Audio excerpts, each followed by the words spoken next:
Ladies and gentlemen, it is my great pleasure to formally open the 14th Annual Prague Conference on Political Economy. My name is Josef Šíma. I'm president of Severo Institute, which is this university which hosts the event. And I'd like, first of all, to welcome you here. And I especially appreciate that many of you keep coming back on an annual basis because you find here in Prague at Severo something which can hardly be found anywhere else. Severo Institute is a full-fledged small university offering BA and MA programs in political science, law, both private and public, economic policy, security studies, and also from a couple of years ago, a unique international master's program devoted to the study of philosophy, politics, and economics. The first Pcpe program in the Czech Republic ever. The Prague Conference on Political Economy is actually an offspring of our attempt to provide broad social science-oriented education which does not discriminate against debates about the virtues of good society, against the cornerstones of rule of law, which doesn't discriminate against debates about free markets and debates over the limits of free markets. Simply speaking, we started this school and the Prague Conference on Political Economy as well as platforms for people who value freedom and who are willing to debate it and debate things connected to classical liberalism, Austrian School of Economics, New Institutional Economics, political philosophy, and so on and so forth. The first day of the conference is always devoted to two keynotes named after two famous scholars whose life is linked to the city of Prague, Franz Čuhel and Friedrich von Hayek. Franz Čuhel is one of the most famous and forgotten or semi-forgotten Czech economists who substantially contributed to the history of ideas and history of economics in particular. He was a member of Böhm-Bawerk seminar at the University of Vienna. He was the author of a book called On the Theory of Needs, which was published in 1907. And the book made him famous not only among scholars of the Austrian School of Economics. Ludwig von Mises made a couple of references to him. Murray Rothbard called the utility theory, ordinal utility theory, Mises-Čuhel theory, but also scholars who are not directly connected to the Austrian School of Economics, such as Fritz Machlup or Slutsky and others. So our Franz Čuhel Memorial Talk is always delivered by someone who contributes to the Austrian Misesian theory, and I'm very happy that this year recipient of Franz Čuhel Prize is David Holden. David is a chair of the Department of Business and Economics and professor of economics at St. Louis University, Madrid campus, and academic vice president of the Ludwig von Mises Institute of Canada. Among his books we find the next Generation of Austrian Economics, Essays in Honor of Joseph T. Salerno, The Fed at 100, A Critical View on the Federal Reserve System, or Institutions in Crisis, European Perspectives on the Recession. He widely published in both Austrian-oriented but also mainstream journals, so we can find his articles published in the Review of Austrian Economics, Quarterly Journal of Austrian Economics, Journal of Business Ethics, History of Political Economy, International Journal of Social Economics, or European Journal of Law and Economics. Now, David Holden will deliver the Chuhel Memorial Lecture, and I would like you, all of you, to join me in welcoming him on stage. David?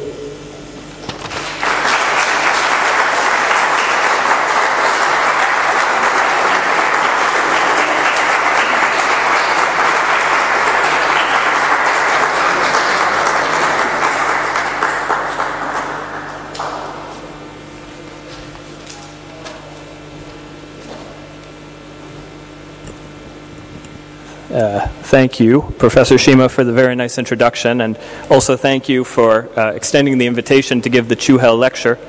And thankfully, I think the rain's about to stop. But just in case in the back, can everybody hear me at this level of volume? Good.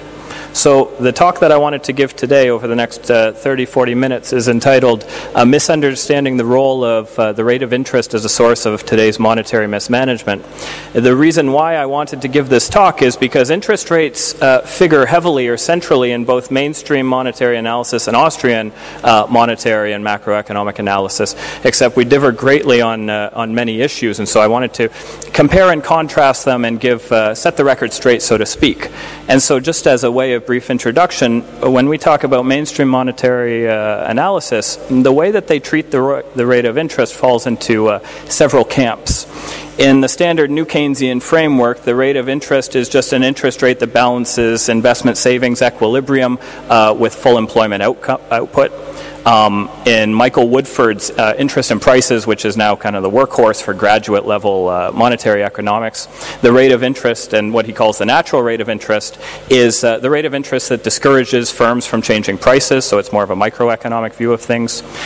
John Taylor, of course, is very famous for the Taylor rule, and the rate of interest, the equilibrium rate of interest for him, is just one that balances unemployment and inflation, so keeping unemployment relatively low and inflation also relatively low.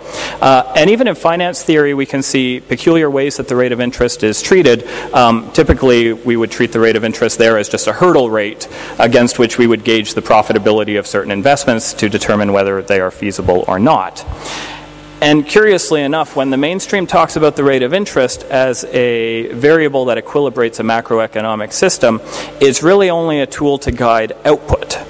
And the only constraint in any real sense of the word they have on the rate of interest is its ability to change the rate of inflation. So, of course, too low a rate of interest will encourage inflation. They understand that, and is not desirable in and of itself. This is even strange compared to the relatively recent history whereby the zero lower bound, the idea that an interest rate of zero was as low as they could go, was also acting as a constraint on the interest rate. And also absent in the mainstream's use of the rate of interest as a variable to equilibrate an economy is that there is no discussion as to whether the output or the income, which is being adjusted by a rate of interest, is sustainable or not. So in mainstream macroeconomic analysis, there isn't really attention afforded to whether a boom or an economy is functioning sustainably, whether economic growth is sustainable or not, what role the interest rate plays in that. And of course, then when a bust or a recession happens, there's also no discussion of whether the interest rate during the boom years was responsible for the bust. Now, this is in contrast to the Austrian School of Economics, where the rate of interest and its emphasis on economic growth has always been at the forefront. In fact, for Austrians, business cycle theory development is very special because it was an outgrowth of a general theory of economic growth. The emphasis, rather, on general economic growth theory was always whether it was sustainable or not. And in particular, when Austrian school economic growth theory was first developing, there was attention afforded to the constraints that an economy or that individual firms would have. And in this talk, really the majority of it, I want to give a rundown of the two different types of constraints that Austrian school economists talk about when we discuss economic growth, then discuss how they dovetail together, and then maybe give a refinement to them as we get towards the end. The first such constraint that Austrian school economists used was known as the subsistence fund. The idea that any long-dated investment project would require some saved resources ahead of time to sustain its workers and capitalists until the production process was complete. And then more commonly today, when we speak about a constraint in macroeconomic growth, we refer to a natural rate of interest, which is also, curiously enough, one that the mainstream focuses on, but in a different way than the Austrian school does. So to start with the idea of the subsistence fund. Going back in time to the classical British economists, the idea of a wages fund was fairly central to their economic doctrines. The wages fund was the idea that in any long production process, it would take time before the efforts of workers in the present matured into consumable output in the future. And in order to sustain workers and to pay them until the fruits of their labor were apparent, some pre-saved resources were necessary to pay them out. The doctrine of the wages fund is that in a nutshell. And to give you a fairly textbook example, if the production of wheat takes 1 year, you employ workers in the present for 1 year to grow wheat, except you don't have any output which you could use to pay them until 1 year from now. And so before the production process takes place, you need to have a saved pool of resources from which you will tap into to pay your employees during that year until they actually produce consumable output. This was popularized in many ways. Maybe a culmination of it was William Stanley Jevons' sunspot theory of the business cycle later in the 19th century, where Jevons offered that sunspots, the vicissitudes of the sun's energy coming at Earth, was the primary determinant of whether a crop or a harvest would be successful or not, and so that would be an origin of the business cycle. It was Eugen von Bombawerk who channeled this self-evident truth of the wages fund and reformulated it into a simple growth model. And in doing so, he posed two challenges to the classical economists. The first was the belief that production processes are of a fixed duration, typically assumed to be 1 year. Of course, Bombawerk was able to show that, and it's obviously true, that production processes are not only of various lengths, but also that they're synchronous. In other words, the fruits of one production process may mature today, while at the same point in time a new production process commences. At the same time, Bombawerk was able to show that the output of any production process is not just consumable goods, something that could be used to pay their employees, but could actually be capital goods that are then reintegrated into the production process to help it along. Now, Bombawerk might be most famous for his proof that longer production processes, those production processes that take a longer duration or period of time, would only be used once shorter processes of equal productivity had been exhausted. And to take the corollary of that, which is the way it's more popularized today, the theory is more popularized, it's that more output can only be achieved through longer production processes. Of course, we exhaust the shorter, most productive processes to completion, and then we have to move on to longer duration ones. But then to couple this with the idea of the wages fund doctrine from the classical economists, Bombawerk was able to show that these longer processes also required a larger degree of pre-saved resources in order to be successfully completed. And since these longer production processes themselves are more productive, it became true that economic growth attained through longer production processes would only be achieved if we had a sufficient amount of pre-saved resources available to see them through to completion. It's quite similar to the wages fund doctrine. In fact, superficially it seems to be the same thing, in the sense that we need pre-saved resources to sustain workers until our output is produced, and that the output that is produced must be in a consumable form.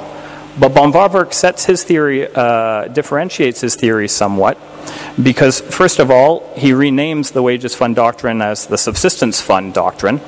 Subsistence was used as an adjective for him to denote the fact that we're not just concerned with keeping our wage earners, our workers, sustained throughout the production process, we're also concerned with remunerating our capitalists and our landowners as well. So wages seems to denote that it's only workers that we're concerned with, laborers. We need a more all-encompassing adjective, subsistence fund. In simple expositions of Austrian business cycle theory, we use this analogy that von Bauwerk developed. And to use one which is probably familiar to many of you, when Robinson Crusoe washes up on the desert island with no resources, and he has nothing to his name, and he starts living hand to mouth, so picking berries off trees, and this is how he's keeping himself alive. And Robinson Crusoe realizes that the only way that he can have economic development or make his life better is if he becomes better at picking berries. The only problem with picking berries is he's spending all of his time doing that, and in order to make himself more productive, he needs a capital good, like a stick or a ladder to climb up higher in a tree or something of that nature. And in order to spend time producing a better stick or finding a better stick or producing a ladder, he would need to take time away from producing berries. And he needs all the berries he can get just to stay alive. And so the simple truth in this example is that Robinson Crusoe needs to set aside, reduce his consumption and set aside a stockpile of berries ahead of time, which he can then use to eat to stay alive during a production process to produce a capital good, a stick or a ladder. And so he reduces his consumption, he saves more berries ahead of time, and then he chooses a day or a morning where he's going to search around the island for a stick or build a ladder or something like that, and he eats the berries to stay alive while he's exerting those efforts. And if all goes well, his pre-saved supply of berries will be sufficient to feed him while he's developing his stick, and at the end of the day he'll have a stick to reach the more fecund higher branches, have a more ample supply of berries, and this would be economic growth. When we look at this simple example, the subsistence fund seems evident. The curtailment of consumption that Robinson Crusoe has to do at the beginning of the example frees up berries or savings that are going to keep him alive during the long-dated production process.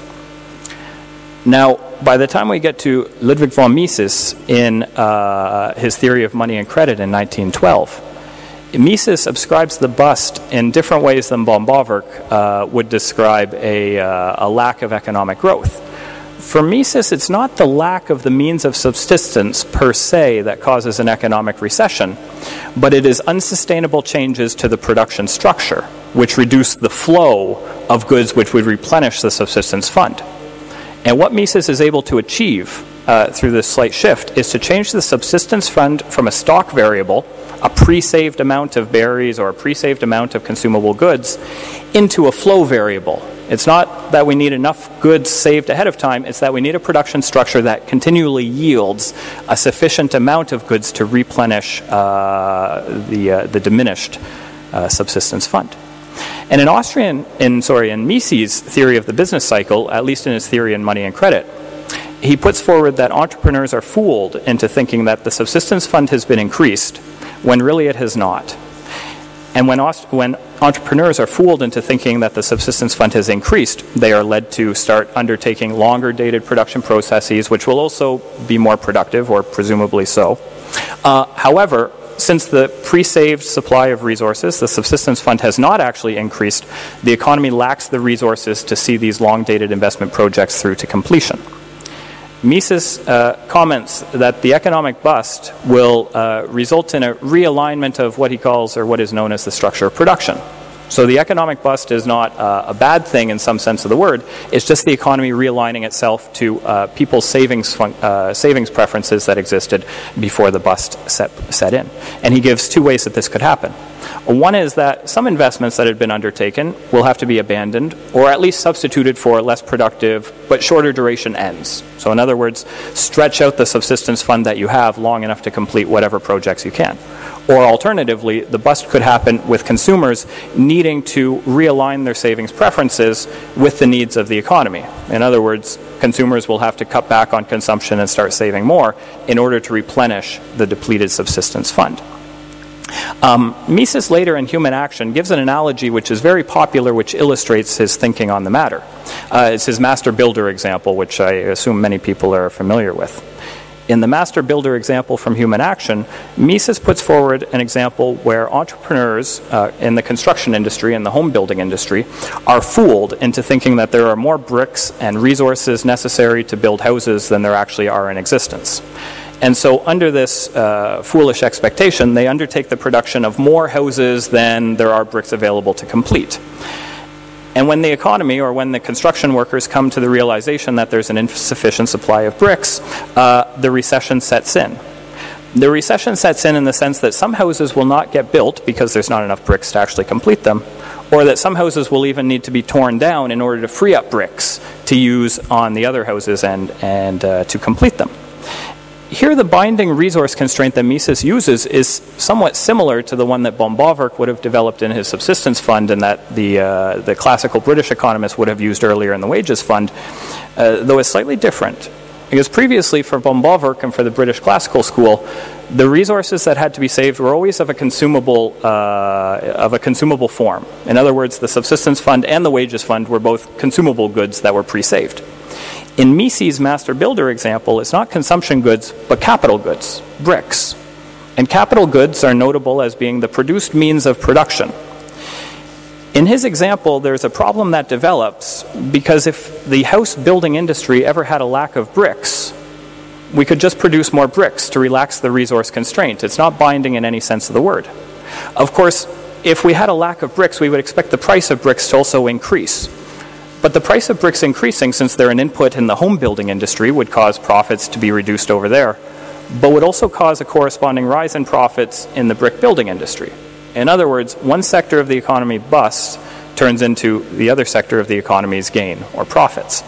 And we don't see a general economic crisis developing or a general economic bust. We see sector-specific busts and booms developing, but that's not what the business cycle is all about, because the gist of the business cycle is why do all production processes suffer at the same time? Why do all industries face the same economic problems? Now, to summarize the subsistence fund and where we are right now at the end of Mises' use for it, the subsistence fund works very well describing economic business cycles in simple agrarian type economies, like the Robinson Crusoe example, or the predominantly agrarian economies that the British classical school were describing. It works, the subsistence fund works as an analogy or as a metaphor to describe the business cycle in more industrialized economies, but there's some disagreement as to what the fund should actually hold, whether it's only consumption goods that are pre-saved or whether capital goods, like in that example that I gave you with Mises, should also play a role. And then we get to more financial economies where things get trickier yet. Because in financial economies, capital, borrowing, and investment is never funded in terms of real savings, but it meets in its monetary form. And if there's a dearth of monetary savings, it could be the central bank could be able to create new savings out of thin air and thus replenish the subsistence fund. And so as a metaphor, the subsistence fund fell out of favor and had difficulties describing macroeconomic business cycles in more financial economies, mostly in the early 20th century. Now, Mises, early on, as far back as the theory of money and credit, realized this difficulty, the difficulty of using the subsistence fund to describe a resource constraint in business cycles. He realized the difficulty by noting that even though we understand this intuitively, we must have resources saved up to complete a production process, no entrepreneur seems to consider such a thing as a subsistence fund when they make their production plans. There is no factor out there called the subsistence fund that anybody keeps track of. And since entrepreneurs are not guided by a subsistence fund, Mises has to seek out an alternative that he can use to describe the business cycle. The alternative, famously, that he builds upon is Knut Wicksel's then fairly new idea of the natural rate of interest as a way to provide the missing link, the link between the business cycle and the fund of pre-saved resources necessary to complete long-dated production processes. Knut Wicksell, the Swedish economist, in 1898 publishes Interest and Prices. And Knut's emphasis is on providing a link between the rate of interest and the general price level in the economy. In other words, seeing in what way, if any, inflation or deflationary conditions are affected by the rate of interest. He also seeks to find out in what way the causality runs, And furthermore, if the interest rate in the economy diverged from, let's say, a natural equilibrium level, what would be the effect on prices in general? And his great conclusion in that book, which is accepted today by not just Austrian school economists, but also many mainstream economists, as we'll get to later on in the lecture, is to conclude that there exists a natural rate of interest which would be neutral with respect to the general price level in the economy. This natural rate of interest is neutral with respect to the general price level because it's the rate of interest that balances the demand for investment with the supply of savings, so maintains savings investment equilibrium. And if the economy had an interest rate which was at this natural level, the general price level would neither be lowered nor raised. He defines this natural rate of interest as that which would exist if capital goods were lent and borrowed in kind in their natural form, or in other words, without the intermediation of money. So a real rate of interest, I suppose we could define it as. Wicksell furthermore defines what he calls a cumulative process of price inflation to show how it is that the rate of interest affects general prices. He contrasts the natural rate of interest that would exist if capital goods met in their natural form, so without money, with the market or money rate of interest that actually exists in the economy. In the case where the market rate of interest is lower than the natural rate, the demand for investment would be greater than the supply of savings. Entrepreneurs would bid up the prices of capital goods because they're relatively scarce, and this bidding up in the price of capital goods would cause the general price level of all goods in the economy to increase. In the corollary, the opposite case, if the market rate of interest was set above the natural rate of interest, the opposite would occur. There would be a dearth of investment demand. The prices of investment or capital goods would have to fall to clear the market, and that would cause general prices in the economy to fall as well. Now, for Knut Wicksell, the emphasis then fell on what would cause the market rate of interest to diverge from this natural rate of interest. And he points his finger to the market, to the banking system. Because, of course, in any fractional reserve banking system, banks have the ability to change the amount of loanable funds and thus affect the market rate of interest, normally affecting it by lowering it. There's similarities between Wicksell's rendition of this relationship between interest rates and prices and the quantity theory of money. Because after all, both theories focus on changes to the money supply and how they affect the general price level. In the quantity theory of money, the effect or the relationship is direct. Increases in the money supply cause increases in the general price level and vice versa. In Wicksell's theory, changes to the money supply affect the market rate of interest, which then goes on to affect the savings investment balance and cause inflation or deflationary conditions. But Wicksell makes a very nice contribution because in the quantity theory, there's no bound on what inflation, what level of inflation we can have, except for the monetary authorities' restraint in changing the money supply. In other words, as long as you have a central bank which is willing to accommodate higher and higher rates of monetary growth, you will always have higher and higher rates of inflation. For Wicksell, there's two reasons why this might not be the case. The first is that since it is private banks, fractional reserve banks, that are reducing their market rate of interest below the natural rate, in doing so, they would cause an increase in investment demand, and people would go to banks to borrow at these artificially low rates. But of course, as private investors go and borrow from banks, private banks are constrained by their reserve balances. And as they have to use up their reserve balances, they'll find themselves constrained. If they ran out of reserves, of course, then the private banks would be forced into a situation where they need to increase the private rate of interest to demotivate private investors from borrowing further from them. Alternatively, Wicksell comments that as this inflationary process continues and more investments are exploited, the return on newly invested capital will decrease. And as it decreases, this also demotivates investors from wanting to borrow more money from banks. This decrease in investment demand will cause downward pressure on the market rate of interest.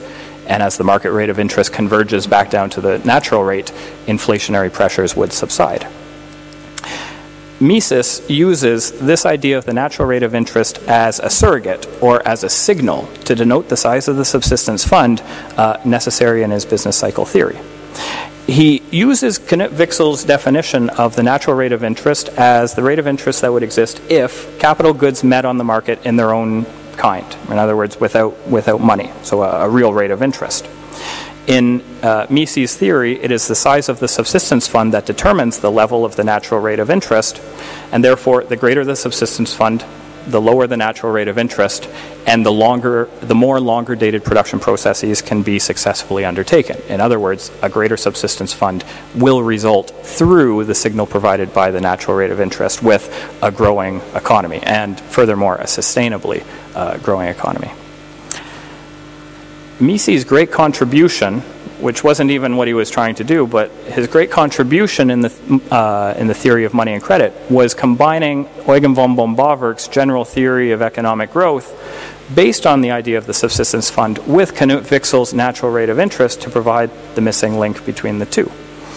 There must be some kind of resource constraint that constrains economic growth in general. But no individual knows what this constraint is. We can't see the subsistence fund, we can't purchase it, we can't purchase from it. No entrepreneur considers it, but every entrepreneur considers the rate of interest.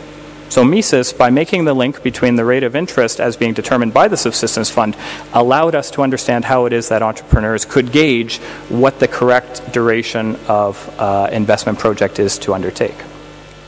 The appeal to Mises' achievement is twofold. The first is that we gave a source to entrepreneurial error that was something that entrepreneurs actually consider.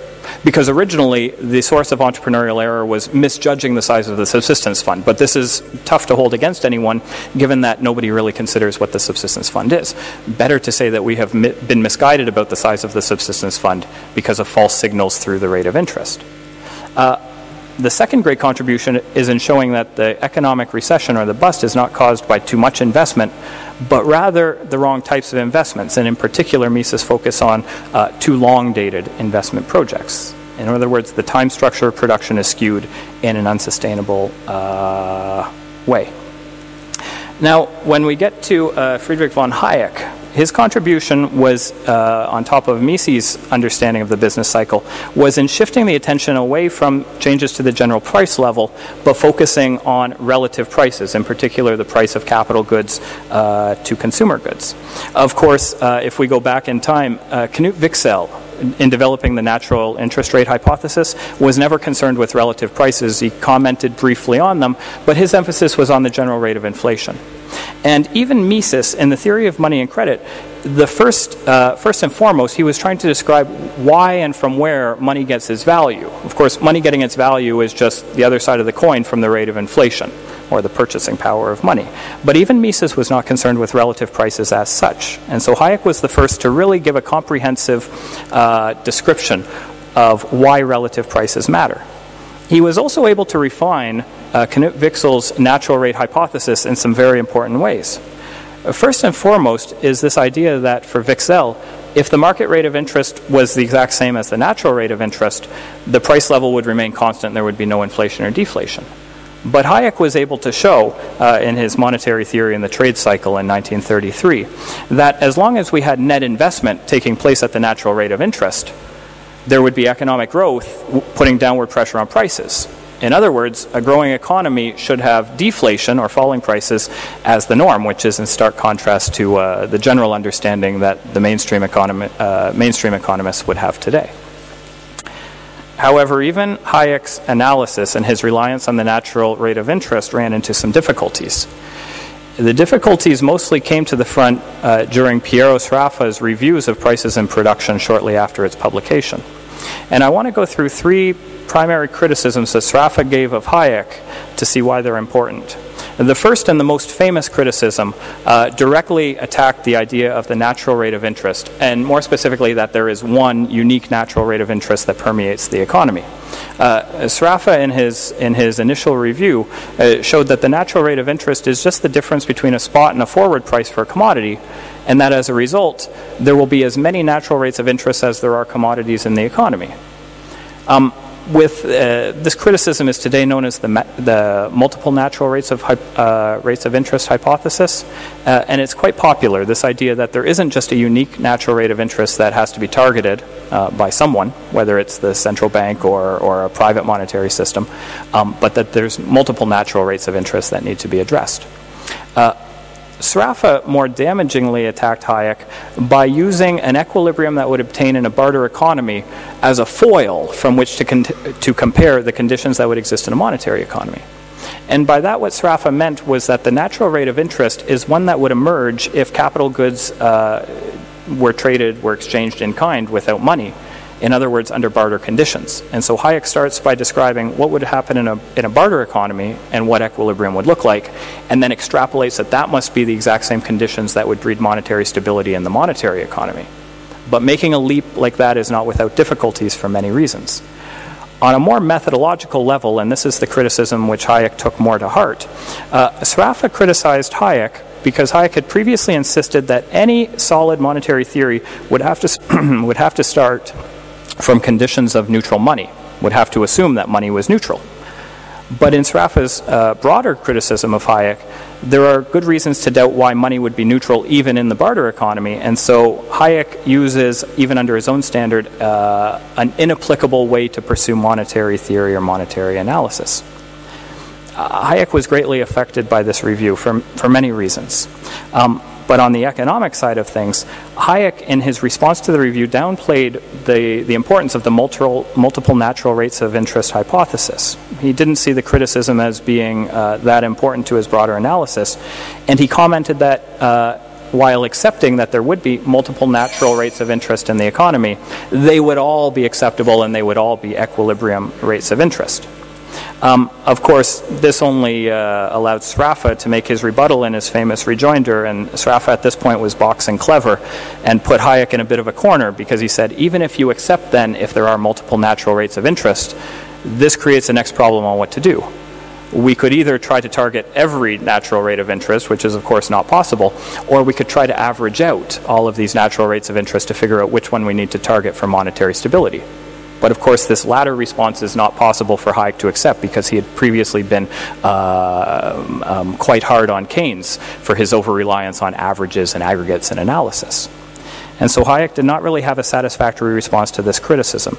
And later on in the Pure Theory of Capital in 1941, Hayek further acknowledged that there was multiple natural rates of interest, but again tried to downplay the importance by saying there were tendencies for these natural rates to converge with one another, but at the same time that they could all coexist with one another. And so Hayek accepts that there are multiple natural rates of interest, accepts the Seraphic Critique. The Seraphic Critique pointed out maybe more broadly some difficulties with, some empirical difficulties with the natural interest rate hypothesis. The first is that since for Knut Wicksell, the only thing we know about the natural rate of interest is whether it's above or below the market clearing rate, the equilibrium rate or the market rate, depending on whether we have price inflation or price deflation. It's only by seeing price inflation that we could make the statement that the natural rate of interest was above the market rate of interest, but we can't actually determine what the natural rate of interest is. It's an unobservable variable. Of course, the reason why it's an unobservable variable is because it's the rate of interest that it would obtain in a barter economy. And a barter economy hasn't existed for thousands of years, and so we don't actually know what the natural rate of interest is. All we can do is make estimates of it relative to the actual market rate of interest, given the appearance of inflation or deflation. Now, Seraphic's criticisms of Hayek were very damaging. They're still accepted by a lot of the mainstream, and even curiously, there are some Austrian school economists that believe that Hayek did not adequately respond to the multiple natural rates of interest criticism, which is especially unfortunate because Knut Wicksell anticipated this criticism and updated his own idea of the natural rate of interest in a work which was received by at least the English-speaking world too late to make a difference. In 1906, Knut Wicksell published his Lectures on Political Economy.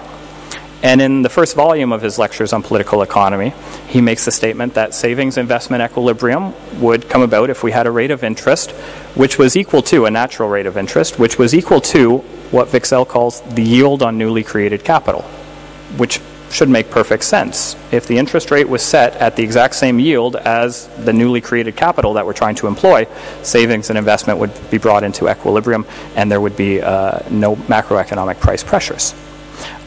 There's really 4 advantages from this reformulation, which is consistent with his previous formulation, except reworded. The first advantage is that now the natural rate of interest is not an unobservable variable, because we know what the yield on newly created capital is. This is in stark contrast to his previous formulation of the natural rate, whereby it was just a barter rate of interest that would exist, but doesn't actually exist. The second key advantage, which is important for the Hayek-Sraffa debate, is that Hayek would not have been left with any methodological problem. Because again, one of Sraffa's most damning criticisms at the time was that Hayek relies on conditions that would exist in the barter economy to determine the conditions that should exist in the monetary economy, which is not done without severe problems. But when Wicksell reformulates his natural rate, now it's not just a barter rate of interest, it's something that we can actually see in the monetary economy. More to the point, when it's reformulated, the third advantage is that we no longer have multiple natural rates of interest. We don't have to rely on spot and future differences in specific commodity markets, but we can see what the marginal yield is on newly created capital in the investment market to gauge what the natural rate of interest is. And the fourth advantage is that now we have the missing link between the subsistence fund, the macroeconomic resource constraint governing the business cycle, and the signal that entrepreneurs receive in determining whether they should pursue or not an investment decision.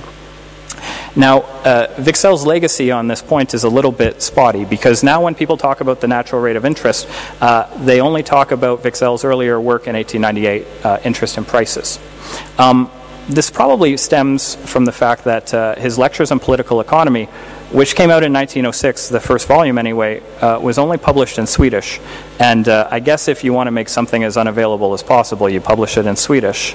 The Czech is probably also quite bad, and Hungarian and Polish, and and the English translation didn't come until 1934 and 1935 for the two volumes. So there was a approximately 30-year gap in there. And by 1934, 1935, when the English translation was available, it was much too late for the Sraffa-Hayek duels to take place. It was also not in time for Keynes. And remember that Keynes lamented when he reviewed Mises' original theory of money and credit, the German version in 1912, that because he couldn't speak German, what he was reading was mostly incomprehensible unless it was something that he already knew, which is probably an easy way to say that you don't speak German. And so Keynes was befuddled by many of the statements that Mises made in the theory of money and credit about interest rates. For example, Keynes didn't realize why Mises would make statements about knowing something about the rate of interest from the divergence between capital prices and consumer prices. But of course this makes perfect sense if one considers the rate of interest, as Wicksell did, following in von Bauwerk's footsteps, as just an intertemporal price spread between capital goods and consumer goods. And so Wicksell, in his new rendition of the natural rate, could have cleared this up, but I have doubts whether it was available to anybody who, I don't want to say matters, but anybody who was central in the business cycle debates in the 1930s at the time. Now, curiously, even within the Austrian School of Economics, I have only ever come across one person who refers Wicksell's second formulation of the natural rate of interest. And this is Murray Rothbard in his Man, Economy, and State. Every other Austrian school author that I've ever read makes reference only to Wicksell's earlier formulation of the natural rate, which is, again, a barter rate of interest that would exist if we didn't have a monetary economy. And Rothbard, in the course of Man, Economy, and State, I guess is 11 or 1,200 pages, only, curiously enough, makes reference to Wicksell's lectures on political economy. It doesn't even touch Wicksell's interest in prices, because Rothbard himself realizes that starting from an assumption that the economy is barter and then trying to apply those conditions to a monetary economy is not without significant difficulties. Now, I want to conclude by just making a few brief and sundry comments about why this is important today. The importance of business cycle theory is really in determining what investments are sustainable or what patterns of investment are sustainable. The deeper question is what guides an entrepreneur to make these judgments? Why would any entrepreneur undertake a sustainable versus an unsustainable investment? In the Austrian theory, it's the rate of interest that provides these signals and guides the entrepreneur accordingly. And in Austrian theory, as we've developed it here, it was the reliance on the original resource constraint through the subsistence fund that the interest rate serves its key role. It's not an interest rate as an interest rate, but is an interest rate as a price signal telling us how much or the degree to which resources have been pre-saved and made available for longer dated and more productive production processes. This is, again, in stark contrast, just to revisit the introduction, from how the mainstream treats the interest rate, which is mostly not a real variable in any sense of the word. It's a variable which can be adjusted in various ways to try to bring about investment savings, to try to target full employment output, to keep inflationary pressures soft or increase them, as the case may be in many countries today. But the interest rate is not linked to the sustainability of an investment process or even a whole series of investment processes. In reducing the interest rate, the market rate of interest below the natural rate of interest, we can promote output, at least for a short period of time, but it will not be sustainably promoted. And so you can win the battle, but lose the broader war. And most importantly, just as a final comment on the matter, for most mainstream economists and central banks around the world, reducing the market rate of interest below the natural rate does not just lose the war, but it sows the seeds for its own destruction, which is surely what will happen eventually. Thank you.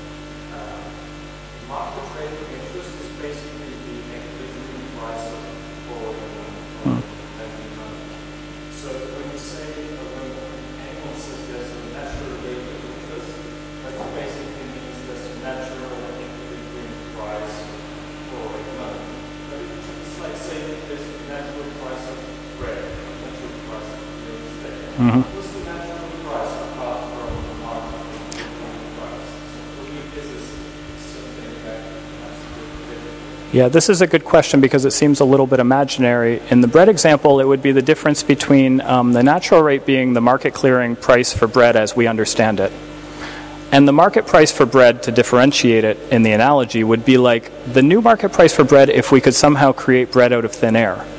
Because in the interest rate analogy, the natural rate of interest is the interest rate that would clear the supply of savings with the demand for investment if the supply of savings was actually defined in real terms, unconsumed resources. But the market rate of interest that we have today is not that. The market rate of interest is influenced by people's non-consumption, by savings, but it's also influenced by the fractional reserve banking system's ability to fabricate savings, so to speak, out of thin air. And so when we make the contrast between the market and the natural rate would be, and this is why maybe Wicksel's first definition of it as a barter rate of interest is very useful. It would be a rate of interest that would only exist if the supply of savings was non-consumed income.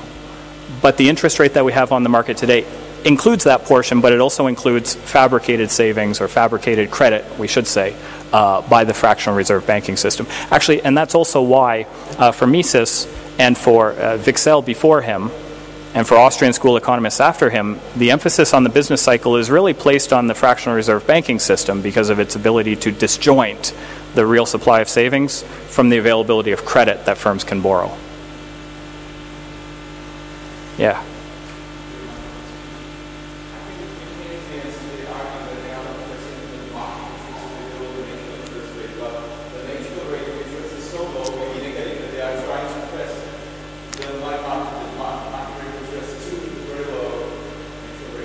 Yeah, that's true. There's this new normal idea permeating new Keynesianism, which is the natural rate of interest is just much lower than it was in the past. And John Taylor, even, this would be a good example, where the natural rate of interest in the Taylor rule used to be 6 or 7%, and now it's slightly negative. So this idea that the natural rate of interest is low and even negative is what's driving mainstream analysis to call for market rates of interest to be lower as well.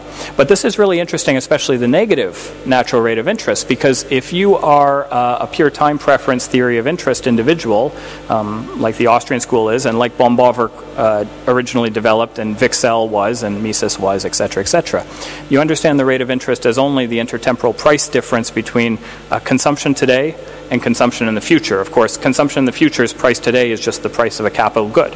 So the rate of interest is the price difference today between a capital good and a consumer good. But that could never be negative, because you would never sacrifice consumption today for less consumption in the future.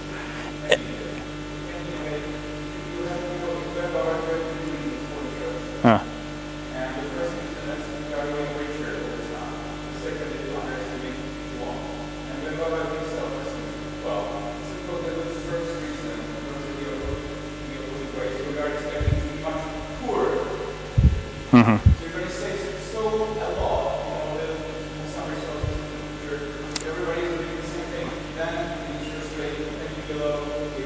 This is true. You could say that savings would increase by so much based on the expected impoverished future. But you don't go from that statement to having negative interest rates in the same way that you could say a large increase in the price of bread would, of course, drive down the price of bread, but would never make the price of bread negative. Nobody would be willing to pay somebody else to eat bread today on the expectation that there would be very little bread available in the future. But interest rates don't work like that.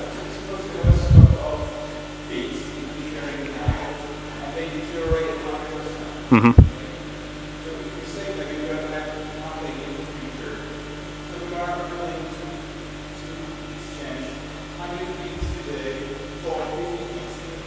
But why would you in that case not just, sorry to cut you off, not just hold the $100 in cash at zero rate of interest?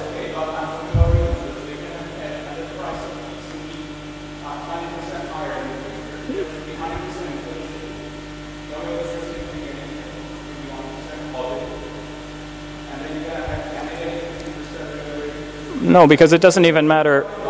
Doesn't matter what the rate of inflation is. Nobody would be willing to sacrifice a negative rate of interest when they could just hold cash at zero. Like the zero lower bound, by the way, on interest rates was well accepted by the mainstream for over 100 years, or maybe ever.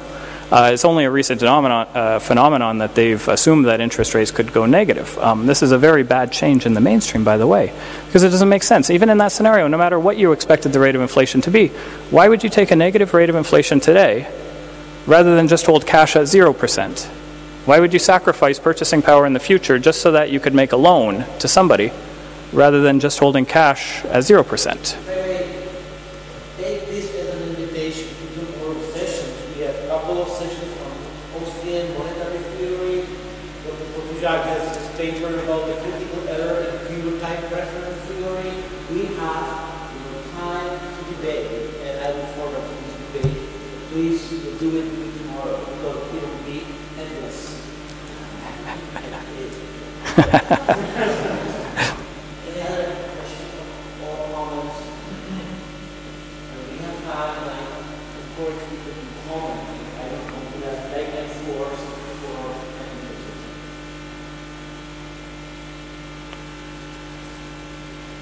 and I didn't want to kill the debate.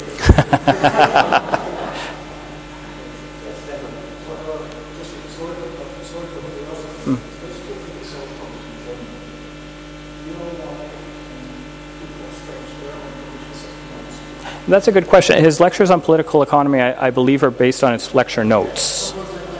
Oh, the question, sorry, was that Wicksel's first book, Interest and Prices, he published in German, which made it much more widely read. And then the Lectures of Political Economy in 1906, 1907, two-volume work, was published in Swedish, which is very strange because it was much less accessible to the market at large. But I believe the reason was it was based on his lecture notes at university, and then he just revised his lecture notes and published them in book format. But it is a very strange thing that he could publish in German, or he could write in German, but chose not to for that one. And again, it took even the English. The stranger fact was perhaps that the English translation was the first translation of it, that it wasn't even translated into German first, because that would have quite a bit of appeal and would not be so difficult, but it was actually the English translation in 35 and 36 that was the first to appear on the market.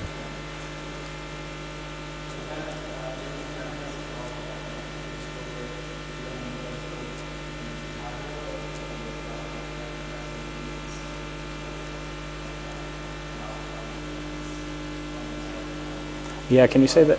Yeah, can you say the last piece again?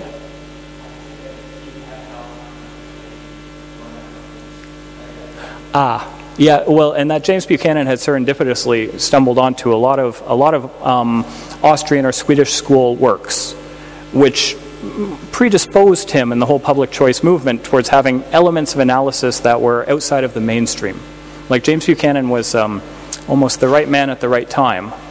because he was open to outside ideas, and then serendipitously through translation and through some of his professors at Chicago, he had access to ideas that were out of sync with the mainstream, at least out of sync at the time. And so that was a very important find for him in the development of his own intellectual thought and the development of public choice theory at large. Yeah.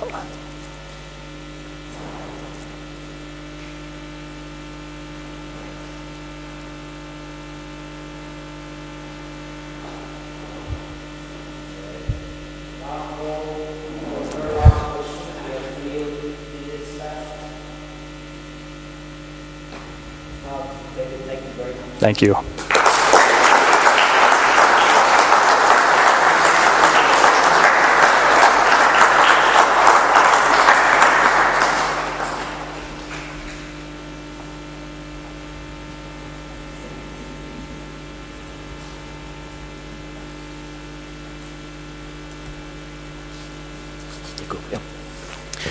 Okay, before our second annual talk, I'd like to share with you a few thoughts about what is going on here in Prague at the Severo Institute. Namely, I want all of you to know that we have this very unique PPE program. We started less than 2 years ago. So far managed to attract to Prague to study with us over 40 students from 25 plus countries. And those countries or students come from those countries such as the United States or Canada or Switzerland or Germany or Italy or Singapore or India or Morocco. Put simply, we created a very intensive international environment. We still, as everything at Severo, operate in small scale setting. So our classes would be 15, 20, 25 people max, because we believe that education, university education, is about having interaction, having debates.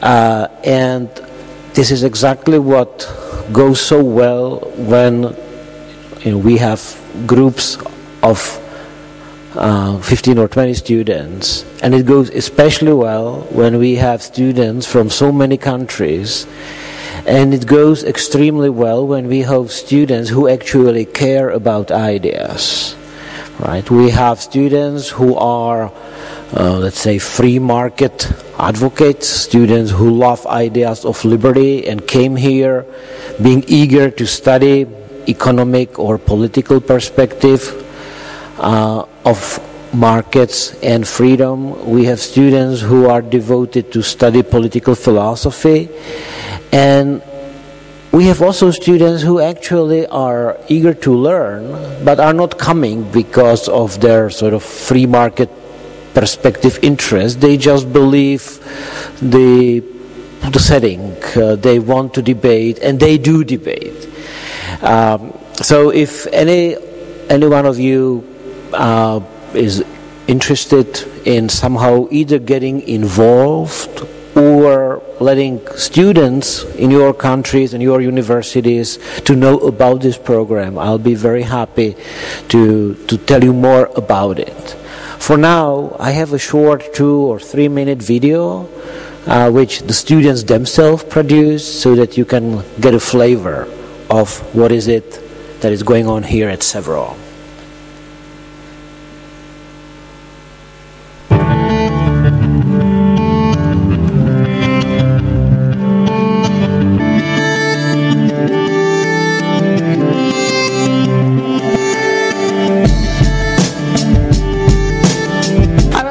For a program which is very flexible, where I'm able to choose the subjects I want to go through, and I checked how they organized all this program of Pcpe, and I liked their diversity about economics, politics, and transition countries' experiences. Yeah, no, this is a really cool program, and like I said, it's a unique experience because you really do get a lot of different people from all over the world, both both your colleagues and your professors, and it sort of does bring a unique take on things.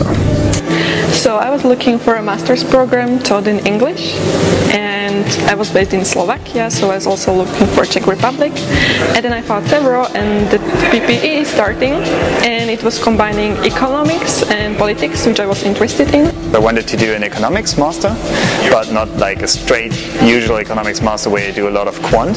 So I wanted to combine it also with policy making and also like with the philosophy behind it.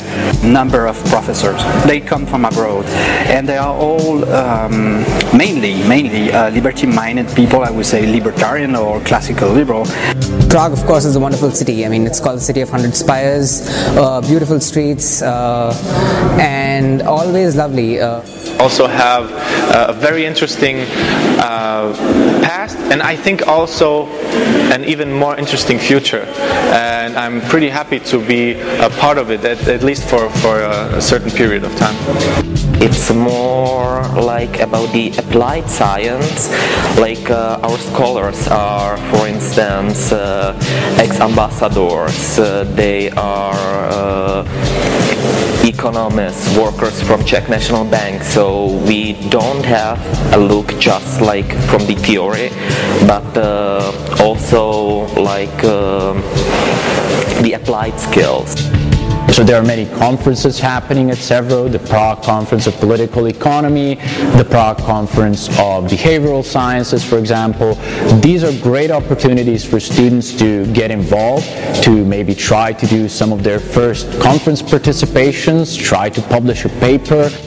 I think it's giving me a wide range of options to work with NGOs, corporations, for media, for whatever I'm interested in, and this is what I like about this program. If you're curious about studying abroad, you should apply. If you're curious about sound economics, you should definitely apply.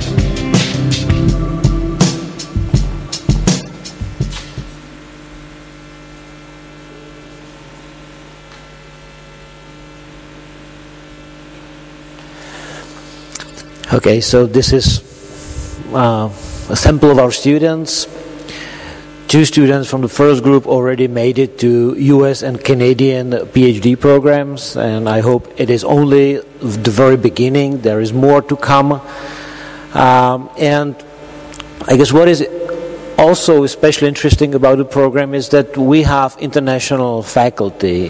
You've seen behind me on the wall that our international faculty comes both from Europe and the United States.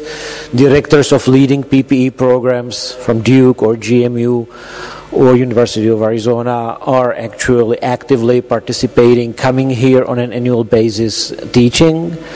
But we also have European faculty from several European countries who come and teach, and some of them not only come and teach but also actually financially contribute and help the program to develop. And it is my great pleasure to invite to the podium Professor Stefan Koloff from University of Zwickau, who is one of our European international faculty, and he is the one who decided to award a scholarship in the amount of 1,000 euros to a student of his choice, a student who has a deep interest in the study of economic and political processes. And I'd like Stefan to come here and give not only the certificate to the student, but also his impression about the quality of the program. Dr. Koloff, the floor is now yours.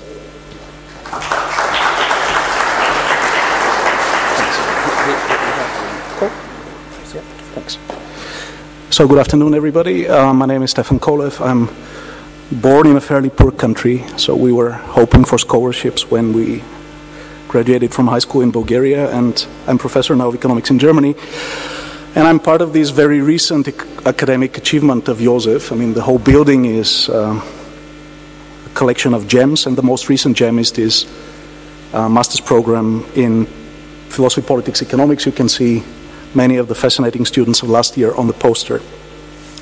So I really want to say something about PPE, as it is abbreviated, because I think it's the natural habitat for the type of economics probably most of us in the room appreciate and would like to prosper, as opposed to some more quantitative or some more formal approaches to economics. It is something which was invented in Oxford, but fortunately it has been proliferating on the continent now for quite a few years. In Germany there is now programs mushrooming all across the country, and I've been teaching in some of them, but I really have to say that the one in Severo is special, and I really thank Josef for setting that up. It is special because the group is really special. I've never taught, and I love teaching at different places, I've never taught such a diverse group. Now the second year, which is now in the room, is coming really from everywhere. And as much as I like diversity, that's not quite easy, right? So you have to handle some complexity when teaching such a group. Second, even though there is some ideological homogeneity, there are super interesting debates within the group. It's not a sect, it's really a scientific community which fights all the way about some subjects which are nerdy, some subjects which are very fundamental, and some of them are both. And third, as you said, it's a really interesting conception to bring some of the best US scholars in the third trimester to Prague and to get students exposed to some of the most interesting people of whom I have also learned, and all that in this wonderful building. So today it's the second time to award this Stefan Koloff scholarship, and I'm really delighted to do so. The student who will receive it is a very promising young scholar. I only met him this week when teaching a course on transition, political economy of transition, but we met indirectly because he applied a couple of weeks ago to a German network I co-founded, Network for Constitutional Economics and Social Philosophy. And he's really fascinating, just as the other students, but I picked him out because of the dedication of the scholarship. The scholarship is dedicated to somebody who is deeply interested in history of economic and political ideas. And Donovan Choi, who is the recipient, is such a person. He is fascinating in the depth of his thought. He's fascinating in the breadth of his interests, and that might be an insider, but it's important to me. He's more a representative of the Hayekian strand in Austrian economics than to the other strands which also exist. And so, given your CV, given your achievements in this year, and what hopefully will also come, Donovan, it's delightful really to award you with this small check. I would like to come you to the front, and Josef and I will jointly present you with the diploma. Thank you.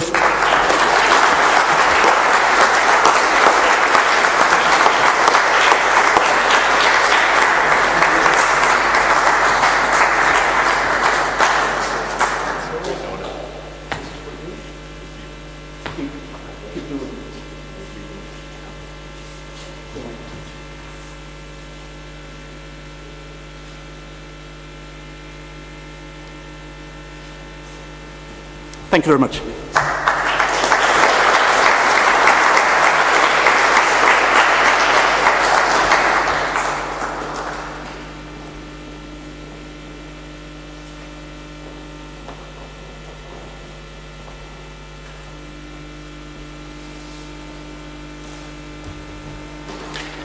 All right, let's move towards our second presentation, second annual lecture of the day. The second annual talk is called after Friedrich von Wieser, who belongs to the second generation of the Austrian school, and he is well known for especially for his analysis of opportunity costs. If only policymakers were aware of this phenomenon of opportunity costs. And it is my great pleasure to introduce to you as a Friedrich von Wieser lecturer of today, Professor Leszek Balcerowicz. My task here is easy because Professor Balcerowicz doesn't need an introduction in this part of the world. He belongs among a very tiny group of people who actually contributed heavily to making our lives better, our lives which can now, thanks to him, being a bit freer. He was very successful in his political career. He is an architect of the Polish economic transition in 1990s. He served as a deputy prime minister of Poland. He was a finance minister a couple of times. He also was the president of the Polish Central Bank. And even after all his political roles, he still enjoys the privilege of being considered one of the leading Polish and Central European defenders of freedom, representatives of classical liberal ideas. He's considered to be a great Hayekian scholar. And hence, it is a great honor to have him here at Severo. Ladies and gentlemen, please help me in welcoming the one and the only Leszek Balcerowicz.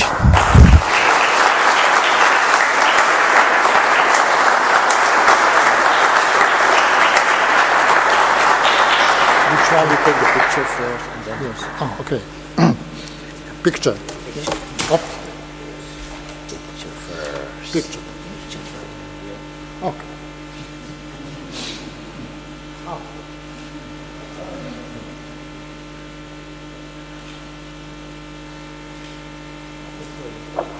Thank you very much. I was so impressed by this generous introduction that I lost track. Okay. Thank you very much for inviting me. In my professional life, I've been dealing with fiscal, monetary problem, but first of all, with institutional systems. And I consider this to be most important, by far. There are four basic questions for the empirical study of institutional system. First, and preliminary, to define the main dimensions of variables and to measure them. And there is quite a progress since 50 years' time because we have some empirical indices of institutional variables. Second, the study of cohesion. In other words, to answer the question, what constellation of institutional arrangement can last? Cohesion, and which cannot last, and why? Third, and by far the most important empirically, this is the link between differences or changes in the institutional systems and various dimensions of the quality of life. Not only economic, even though they are extremely important. For example, economic growth cannot be explained without explaining institutions. But also the types and dimensions of inequalities depend on the systems, which is largely neglected in this nonsensical debate on inequalities in the West. Or self-realization depends on institutional system, or extent of fear very much depends on the type of the systems. And fourth, dynamics, changes or lack of changes. Today I would focus on the fourth problem with a bird's eye, but I have to mention some previous points without which one cannot study dynamics of institutional systems. Now, I will skip definitions, or will look at it very, very briefly. Perhaps this.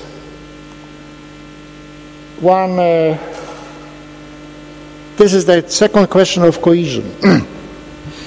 For example, why a socialist in a classical sense as a monopoly of the state ownership can never be democratic in the classical sense.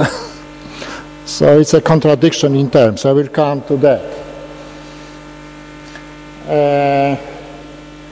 Then there is a lot of confusion between, conceptual confusion as far regarding the delimitation of systems and policies. And in my presentation, which is available, I try to clear up this question. Let me only say that institutional systems depend very much on differentiating in one crucial dimension, which is the concentration of political power. And heavy concentration of political power, which can exist when power is not divided, is extremely dangerous, also for economic reasons, because it attracts psychopaths, and psychopaths have crazy ideas. And they are surrounded by cronies. So it is one of the misconceptions to link the notion of crisis, in a sense, of a deep disruption in economic life with capitalism. But the deepest disruption was present in non-market systems because of a heavy concentration of political power, Mao Zedong, and these deep disruptions were often linked to genocide. And why we have such mistaken ideas that crises occur under capitalism only? Because of the lack of comparative research.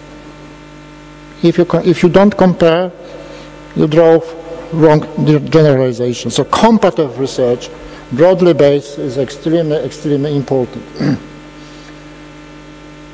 And now systems as defined, among other things, by the degree of concentration of power. They define a menu of possible policies.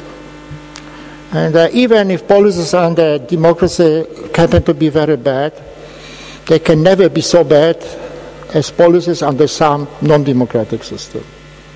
Because democracy, even very imperfect, sooner or later crowds out or eliminates very incompetent people, sooner or later, and psychopaths. Now, so if you change the system, you change the performance through two dimensions: opportunity set of individuals, in other words, freedom. So you move to more freedom, then you improve performance. I mean economic freedom, which is the most neglected freedom, especially among philosophers in the West. If you read Rawls, it says hierarchy of freedoms, then economic freedom is relegated to the second. Huge mistake. And then systems differ in the risk of very seriously wrong policies, catastrophic policies. Okay. Now I'm moving to dynamics.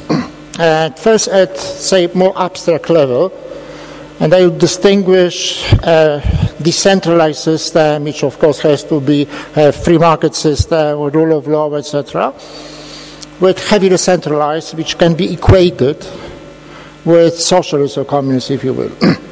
And they have different dynamics because of their nature.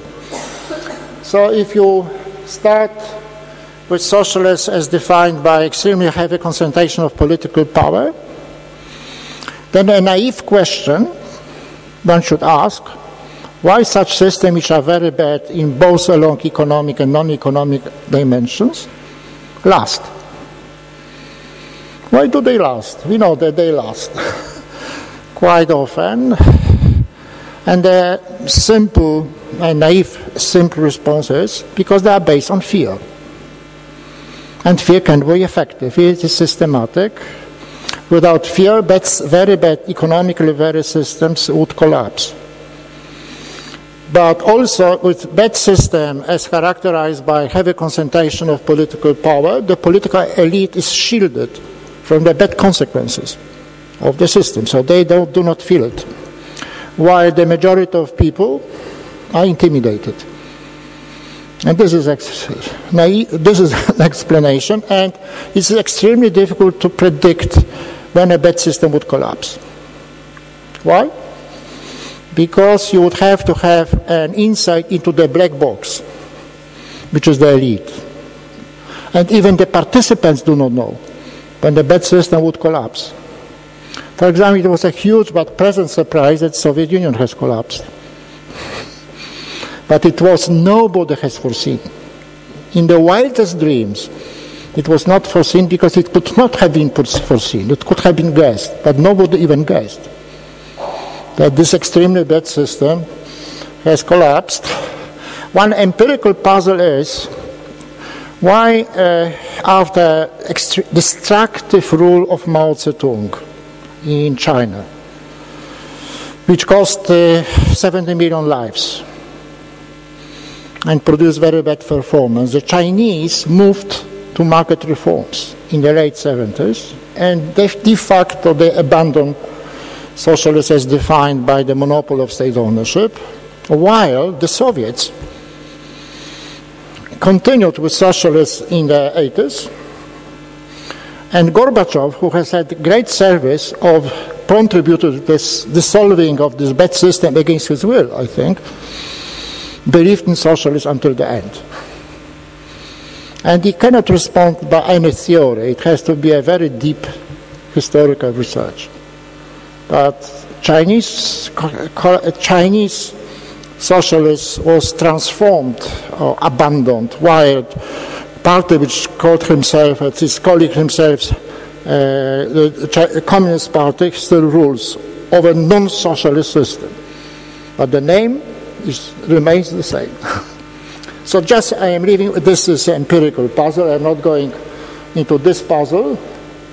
Now, regarding decentralized systems defined by private property rights, lots of competition, lots of rule of law more or less, the naive question is this, and it's perhaps not so naive. We know from experience, and people who live under this system know, that this system perform much better than centralized systems, okay, with opening. Why the better performance of this system does not guarantee their preservation? Because they are under attack. They're not violent attacks, by erosion of freedom, especially economic freedom. And this is the political economy of capitalism under liberal democracy, to which I will come in a minute. I would like to make some points on that. So one can say that different systems, widely different systems, has very different dynamics. A centralized system which is very bad can last, and then if it changes, then changes unexpectedly. A decentralized system is threatened by erosion, which does not come from outside. It comes from within. And what is the nature of this erosion? This is, as I said, about the political economy of institutional change under liberal democracy. So this is just the summary. Now, at a less abstract level, it is useful, I think, to make typologies of institutional systems which are based on the most important dimensions which can be measured. And I think there are at least 4 or 5 measurable dimensions which help to distinguish existing or potentially existing system. One is democracy. It is the best to define democracy following Schumpeter, more or less like open political competition expressed in regular elections. Now, this should be separated conceptually from 2 other variables, which are pretty often collapsed into just one. Civil rights, which take for granted freedom of speech, of association, etc., etc. They are indispensable for fully-fledged democracy, but they can also serve various different purposes. Interest groups would not exist without extensive civil rights. Rule of law have hundreds of definitions, no point and no time in good to going. Let me only say this is now measurable. We can ascribe numbers, and we more or less intuitively what does it mean when there is a high level of the rule of law. Nobody is above the law. Equality, at least formally, against the law. And politicians rule through law in accordance with certain basic assumptions, and not through secret services. Which is, and then a different definition, I skip it.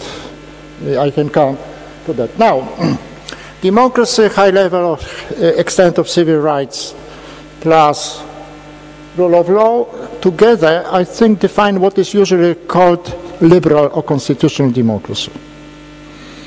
Now, we can say empirically, for sure, that without extensive civil rights, you cannot have democracy. Without a certain elementary level of the rule of law, we cannot have democracy. Because if you, as a ruler, if you can imprison your main opponent, how can you have competition? And it was done by Putin with respect to Navalny, etc., etc. So this is the set which we define as a democracy. But what is forgotten very often in social science is that the fourth condition to have liberal democracy, which is extensive economic freedom. Because it's impossible to have democracy and plus other features with monopoly or prominent role of state ownership. Empirically speaking, it can be explained. I leave it for the discussion. The simplest reason is this. If you have a monopoly of state ownership, you can fire everybody. So it is a huge punishment and rewarding machine. Large state sector, especially dominant state, but there are some other reasons. Now, what is socialism in a classical sense, and as it was introduced in practice? The defining feature is deprivation of economic freedom.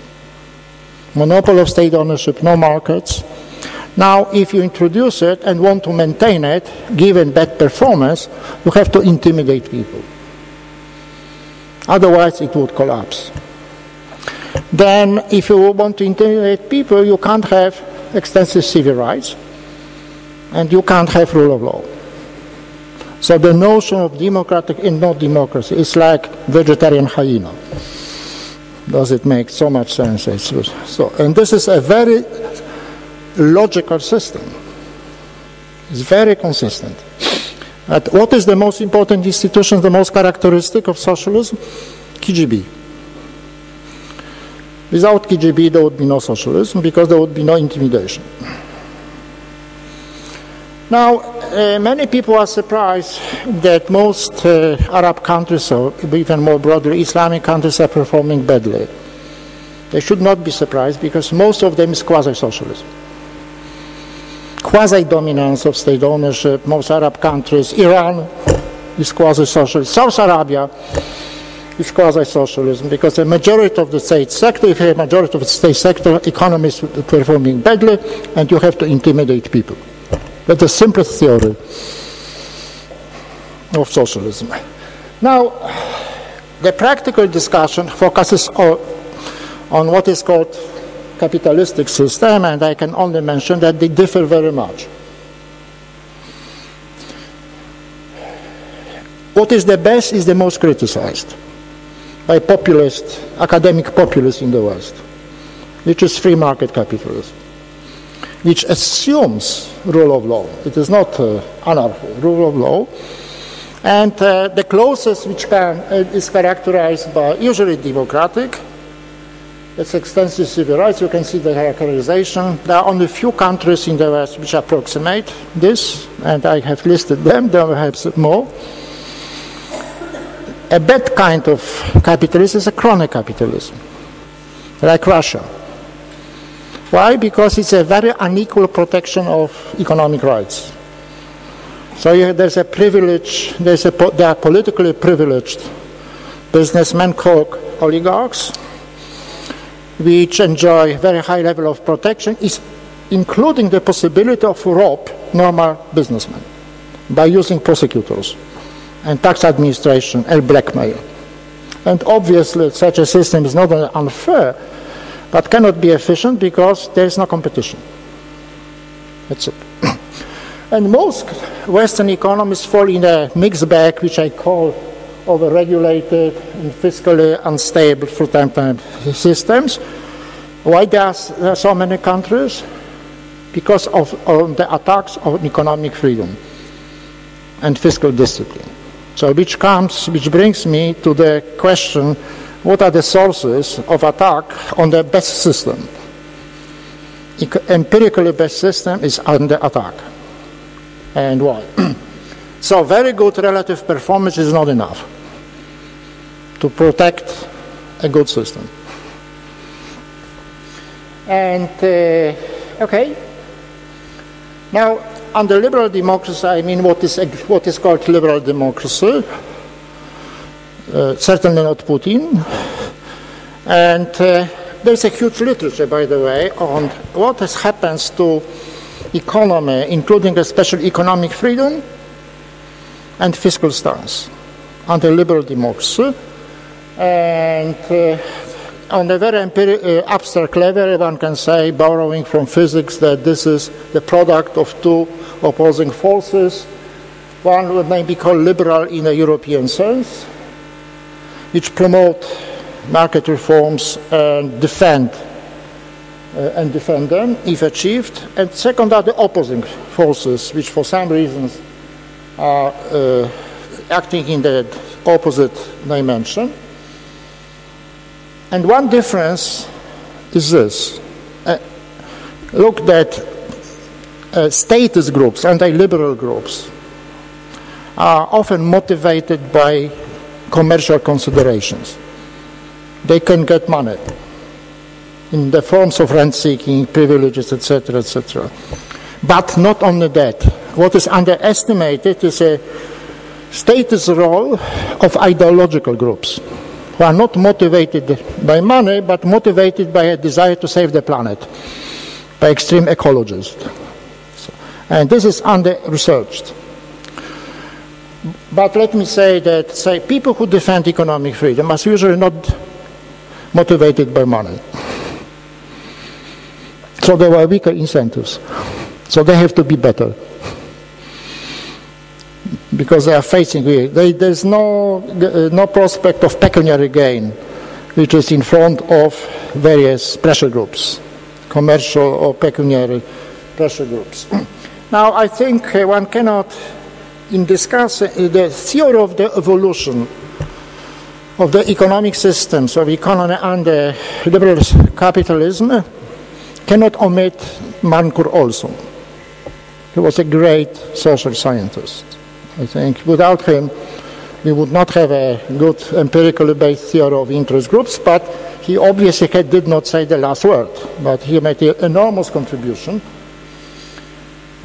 This is the list of variables which should be considered in trying to research various dynamics. They are obviously interlinked, but there are also chance factors. They are not only systematic. For example, if you have appearance of a gifted demagogue, it's like a shock. He makes quite a difference. Not necessarily for the good. Now, so the study of the political economy which is behind the economic systems under liberal democracy, largely the study of chance factors and various interest groups. But there are also situational factors which I would like to discuss very quickly. This is about Olson.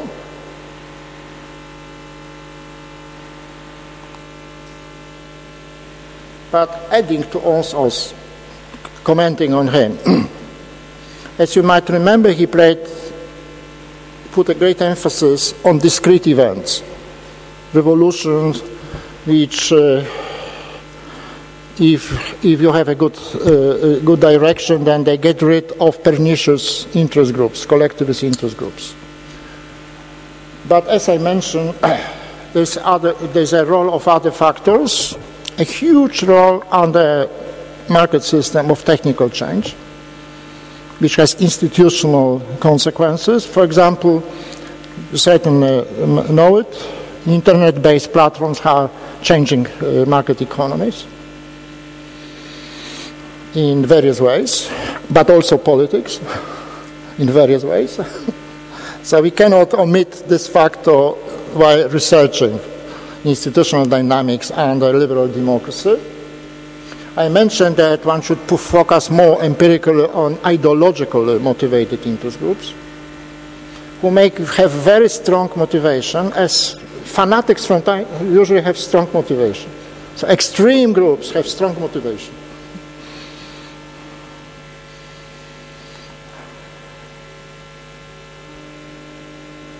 Now, let me focus for a while on situational factors. Types of economic situation. How does it influence the balance of forces between liberal and status groups? And my observations are purely empirical, just hypotheses. Now, first, improving the economic situation is bad or dangerous for market reforms, even if it is a result of previous successful market reforms. Naively, one would think people should appreciate that they have a good economic situation, improved economic situation, because they have successful economic reforms. Look at Germany. 10 years ago, there were reforms done by Social Democrats. They contributed largely to the improvement of economic situation, especially on the labor market. Is it enough to guarantee the persistence of these reforms? No, it's not enough. Why? Because there are interest groups. And some politically motivated, ideologically motivated, commercially motivated. The conclusion is you have to fight. You should not, situational factors very rarely guarantee a success of good things. This, of course, refers to rule of law too, maybe under attack. So even if improving economic situation is due to previous successful market reforms, and even if you can say, look, you have this better situation because we did these reforms, it is usually not sufficient. Because there are various interpretations, and first of all, various interests. And where is the strongest antipathy towards free market capitalism? Under capitalism. Absolutely. And you can get a lot of money and fame if you publish anti-capitalistic books. Pure nonsense. Noami Klein. Terrible nonsense. Piketty, I think, is a nonsense from the empirical point of view. But how he is called? New Marx. In Poland, still, it would be an invective. In the West, it is a compliment. Look at this difference. Okay, so even if market reforms bring economic improvement, it's not enough. But it's even more dangerous that if improvement comes from non-policy factors but windfall gains, then you cannot link improvement to policy factors, and these windfall gains in various forms. Low interest rates in the Eurozone for Spain was a windfall gain. This is very dangerous. Windfall gains are very dangerous for the economic policy, given the short-term sighted horizon of most politicians. It's a fact of life. Not all of them. So, summing up, economic improvement is a bad time for reforms. For preservation of conditions, it doesn't mean they're impossible, but more difficult, and you need a special combination of factors which are very good communicators as politicians and leaders in decisive form. Non-typical, you need non-typical politicians under these circumstances. What about the opposite situation? You have a crisis. The common view is that the crisis is bad, but at least has one positive effect. It forces reforms. And in many cases it's been true, has been true, but not always. Not always. One should not try to get the crisis, but if it happens, it may facilitate reforms, but the link is far from perfect because of this. Very much the impact of the crisis on politics and policies crucially depends on the prevailing interpretation of the root causes of the crisis. And the prevailing interpretation is a product on conflicting messages. So you have to fight for correct interpretation, otherwise populists would win. Now let me oppose two cases. In Poland, there was an economic disaster in 1989, but there was a feeling of liberation from the Soviet dominance. And also people realized on the whole that economic situation is very bad, and they linked it to the bad system. So this was the prevailing interpretation, and it facilitated acceptance of what some people would say harsh reforms, freedom-enhancing reforms,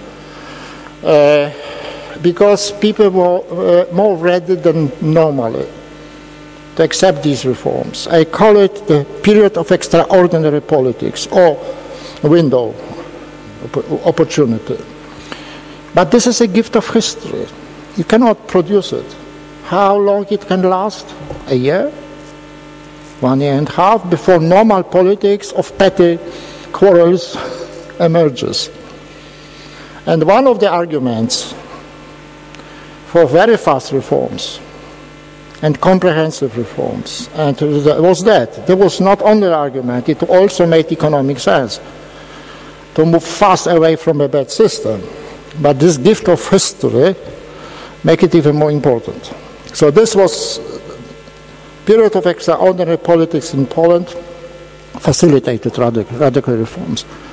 I would contrast it, for example, with Argentina, where there was a series of crises which was mostly ascribed to previous market reforms. There were generally market reforms in Argentina, privatization, deregulation, etc., but these reforms were crucially incomplete.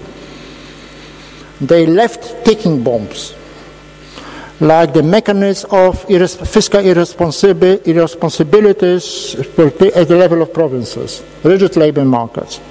Once external conditions worsened, crisis appeared, and most people blamed the crisis on market reforms. So very different situation because of historical factors.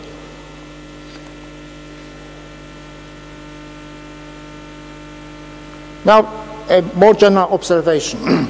In history, we have various combinations of personal factors and situational factors, and they are chance factors. We cannot plan. What is the worst combination? When bad guys have good luck. This is the situation in Poland. I can discuss, if you like, in Orban, etc. So because the good luck are windfall gains, bad guys are using it. Many people think it is because good situation because of them. Another second bet is when good guys have good luck. This is dangerous because good guys may be under pressure not to do something, but it's not as bad as etc. So various combinations. There are 4 combinations. Now, and just to mention it, I introduced this notion of positive and negative linkages. And this is again objective factors, which however depends on history. By positive linkage, I mean a state of mind of population which links market reforms to something good, which are not market reforms. In Poland, in the Baltics, people knew that if they want to be liberated permanently, they have to support market reforms. And it can be tested. Oppose this to Russia. Many Russians, not all, linked what happened under the heading of reforms to the loss of empire. This was a negative linkage. It was not initially very strong, but what we had in Poland or in the Baltics, the feeling of extraordinary politics could not have existed so strongly in Russia. This is not justification, but just an observation. Nevertheless, and this is the last comment on reforms on the liberal democracy or on the in transition economies, there's a personal factor, which is in interaction with situational factors, and sometimes a very good personality may prevail over not very favorable situational factors. I would say Gaidar in Russia. He was wrongly blamed, by the way. He was such a personality in his group. On the other hand, good situational factors may be wasted. If you have somebody in charge who does not understand what to do, who does not have the proper perception of risks, is afraid of moving forward instead of being afraid of staying put. And so in personality, factors matter in conjunction with situational factors. And finally, last point, which is is referring not to the situation before the war when most democratic countries became dictators, except for former Czechoslovakia, by the way.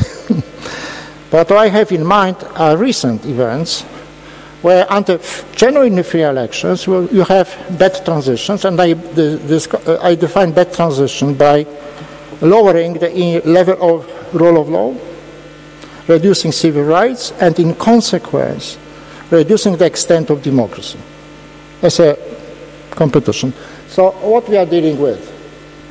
Now some of these bad transitions have been completed.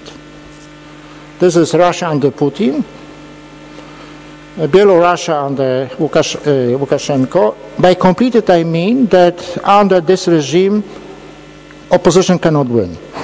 You know who is going to win. By the way, when I read in the Western media, in other media, the following phrase, Putin has won elections. Everywhere, Putin has won elections. There were no elections, but only pseudo-elections, and how could you win pseudo-elections? But everywhere, this is, I would say, false objectivity. To call the same name, to use the same name with a very different situation. This is one of the traps, by the way, of the language, of pseudo-objectivity. Okay, now we have, there is an ongoing discussion whether that transition was completed in Hungary. And even before recent elections, Kornai, a very prominent social scientist, was saying that opposition cannot win elections under Orban regime. Now, in Poland, we have that transition which started, is not completed, and we have to stop it. And I think we can. It's not impossible. I am coming to that. And finally, what would be interesting for political scientists is to see where that transition were started and were democratically reversed under democracy. Where? I have in mind two examples. One is Macedonia. We have to, and another one is Sri Lanka, where there are two strong brothers dominate Poland. But perhaps there are some more very interesting cases. Now, many people confused in their observation on that transition to very different points. First, what caused the beginning of that transition? In other words, what bad guys have won elections? And second, what happened next? There's too much tendency to look for easy generalization and to group Trump, Kaczynski, Orban, Erdogan, etc. That's cheap. Because behind every case, you have different combination of factors. And then have some superficial commonalities, like, for example, that many people are using Facebook. It's not enough to explain. So one has to be very, very concrete. And for example, in Poland, the present ruling party, mockingly called Law and Justice, they did not need to win elections, but they are extremely lucky. This is the case of bad guys having good luck. For example, they won presidential elections, even though the previous president, a very nice guy and decent one, have 70% popularity ratings at the beginning. and his opponent had 3. The previous president has awful, very ineffective election campaign. But his contestant was much better. Perhaps he used Cambridge Analytica or something of this sort, and good guy has lost. Once bad guy has started to occupy the president office, this helped to win next elections. And also, one of the most important check was eliminated because the new president who still rules, his name is Duda, he's a marionette of the party leader. So there are, and a different person could have used veto power and stop bad legislation. And just an example, and there are some other chance factors. But the second one is more important. What happens after that transition starts? And let me offer you my very short theory, which is based on empirical observations. I think any group which wants to perpetuate itself in political power has 3 instruments to use. The first one is bribing or clientelism, buying votes, buying support. This is done through 2 channels. The first one is money from the budget. The second one is distributing jobs. And the larger the state sector, the more jobs to distribute and to punish the opponents. Second one is indoctrination, which is a very polite word, and trying to use threats through the media, demolishing the image of the opponents. And the third one, and this is the ultimate weapon if it is captured, is intimidation through state institutions. Every authoritarian ruler tries to capture the state because the state is the most powerful organization in terms of repression. And the party hacks are not enough. And one has to measure the prospects of further bad transition, but by what has happened to each of these 3 instruments. And I offer you my observation in Poland. First, clientelism, they cannot bribe anymore because what could be done has been done.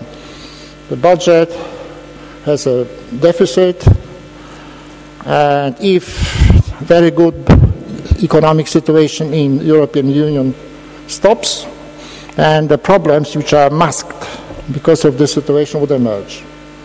Everything which could be distributed in terms of jobs was already done. Unbelievable distribution of jobs. What remains?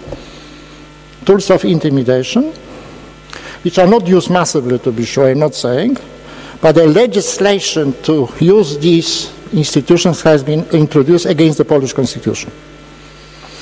And it is the task of civil society to monitor what respective functionaries of police or prosecution, etc., are doing, to make it public and to increase the risk among these people, and on the other hand, to protect person who would be subject of potential intimidation. And this is absolutely the most important in the situation when other tools have been already exhausted. Now finally, bad combination, as I said, is when there's an improve windful gains at bad guys. By the way, it was how Putin perpetuated himself in power. He assumed power and he was initially genuinely popular because Russia was at the bottom. And it could only get better. It got better. He was very popular. And under the guise of popularity and good economic situation, he gradually captured the state. And when his economic situation got worse, he perpetuated himself in power because he mastered the third, the most important weapon for autocrats, which is intimidation. So the lesson is that one has to stop captures the capturing of the tools of intimidation, which is, of course, the role for the groups of civil society, defenders of freedom. And the last observation is this, that the recent examples of bad transitions are bad from the political point of view, values like rule of law, civil rights, but they are also bad from economic point of view. So none of these authoritarians is enhancing economic freedom. Neither Putin, nor Orban, not Erdogan, not Lukashenko, and not the new rulers in Poland. So sooner or later, economy would get worse, but it takes time. One should not waste time. One should look what is happening to the instruments of intimidation and try to stop it. Thank you very much.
But are you saying, because I want to understand that there will be an example from history of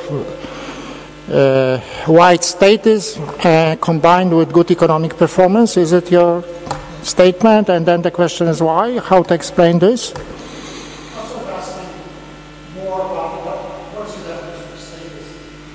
Well, you define political power, and it can be defined, and an extent of political power. It can be arbitrary or it can be systematic. North Korea is very systematic.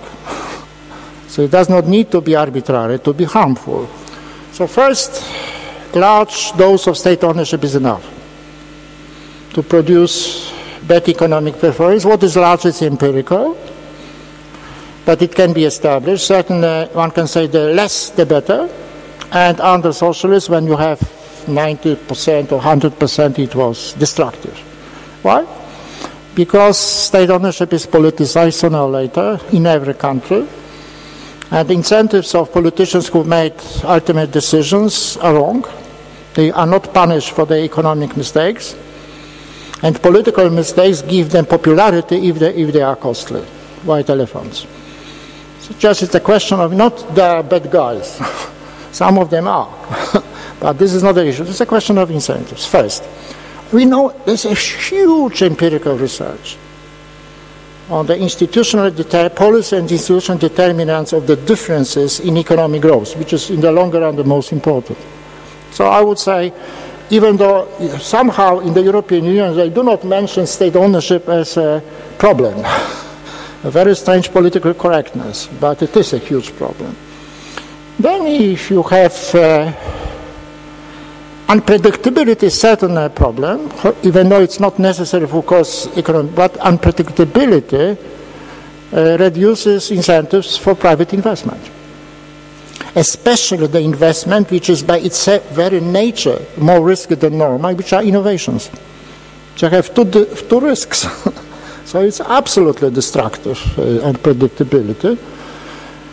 You have destructive regulations, especially popular with respect to labor markets.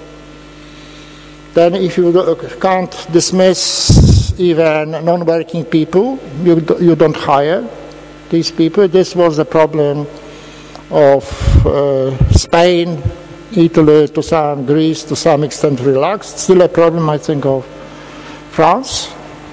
So there is, I would say, generally speaking, there is a lot of empirical research. OECD has done a lot of research especially on the regulation. Some regulation is so destructive that it eliminates, this is what Epstein, a great constitutional lawyer in the state, has called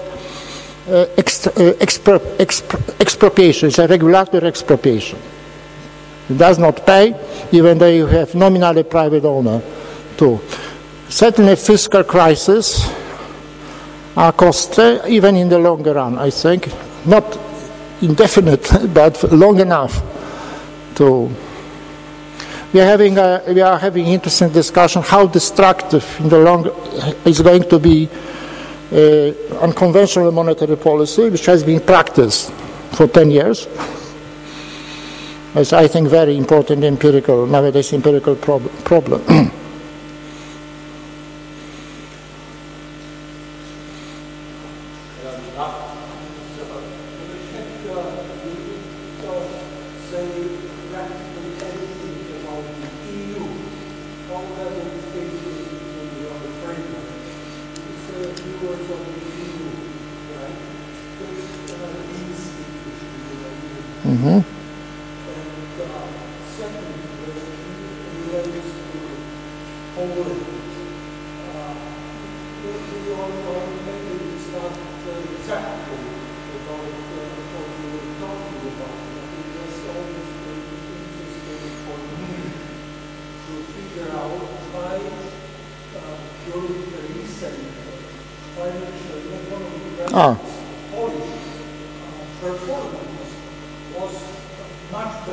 I am very happy to respond to your question.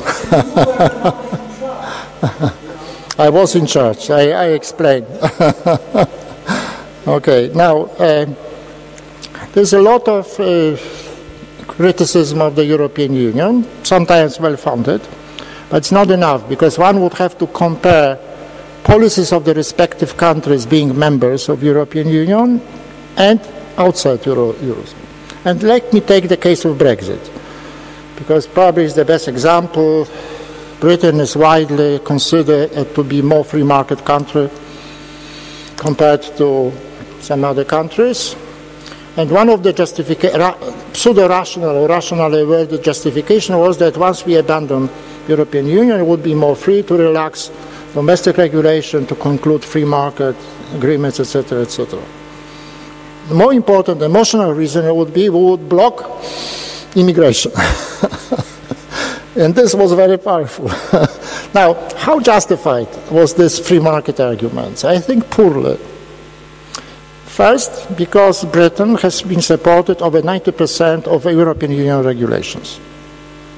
Secondly, I think this has to be checked, but I think lots of destructive regulations are of British origin, not imposed by European Union. And one of the most destructive is this very restrictive zoning that reduces the supply of land for buildings and raises the prices of real estate. Who is profiting the most? Rich guys. Who is supporting this? Everybody. That's including poor guys. Then it does not seem to be very certain that Britain would be able to conclude lots of free market agreements, free trade agreements with other countries. So far, it's rather clouded, and we still don't know what will be the final agreement with the European Union. So one can say, at the moment at least, that some of these arguments, free market arguments, are exaggerated. But I am taking the best example. What is regards in Poland, we would have most destructive regulations of Polish origin, a product of populist interest groups. So outside European Union, regulation would be worse, I guess. This is not to say that there were not some doubtful. For example, the recent proposal on delegated labor, which reduces the possibilities of competition from the workers of countries with cheaper, lower wages, is wrong from the point of view of Polish interests, probably from the point of view of single market, but it has been forced by France and others, and we were not able to try to block it because of the present government we have no partners in the European Union. We are alone. But summing up, I think European Union probably has policies in the European Union are better than policies for most countries if they were outside European Union. And this is, I think, the relevant comparison. Now, European Union cannot solve problems of respective countries. There are no European solution for the French problems, but there are French solutions for the French problems. And same goes for Italy, Poland, Czech Republic, etc., etc. And there is much of the illusion of propaganda. For example, that if there is a Minister of Finance at the European Union level, Macron, somehow fiscal problems would disappear. Of course not. It's a lot. And much of this discussion whether there will be more coordination of fiscal policy or less does not make sense, I think, because fiscal policies are, first of all, under the influence of domestic forces and not international forces. I think this growth and stability pact could not work from the very beginning with the external constraints. And there is no substitute for non-bailout of countries. Because only then they would feel the discipline of the markets, financial markets. On the second point, you asked me why. That's true that we have a slowdown in Poland since 2008. Growth has been reduced to some 3% from 5%, but no recession. Now, why? Because we have not suffered the bust. Why did not have suffered the bust? Because we have not allowed the boom to develop. The boom, housing boom, mortgage credit. Now why? Because monetary policy was pretty restrictive. I can say that I was before the governor of the central bank. I never dreamt to emulate Greenspan. No, I did not have such an ambition. And secondly, when we have a very efficient banking supervision. And we've seen that mortgage credit denominated in Swiss francs started to grow fast. What is fast? You do not need precise definition. If it is 30%, it's too fast. And we introduce a special regulation which makes it, we have introduced anti-subprime regulation in Poland. So if we made it less accessible housing credit to poor people, in the interest of poor people who suffer the most from the crisis. And probably contributed to slow down. Then there was a crisis, and it put the final stop to expansion of mortgage credit. So I think this is the main reason.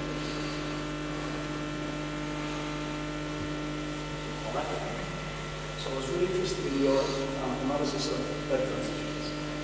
And I really believe that generalizations are difficult and shouldn't be done easily, but there's one thing which strikes me as a general point. And this is that out of the heroes of my youth, you're the only one who is sane. So you spoke about war. You mentioned the former Czech president. I supply with some other candidates. I have to. I should not be alone.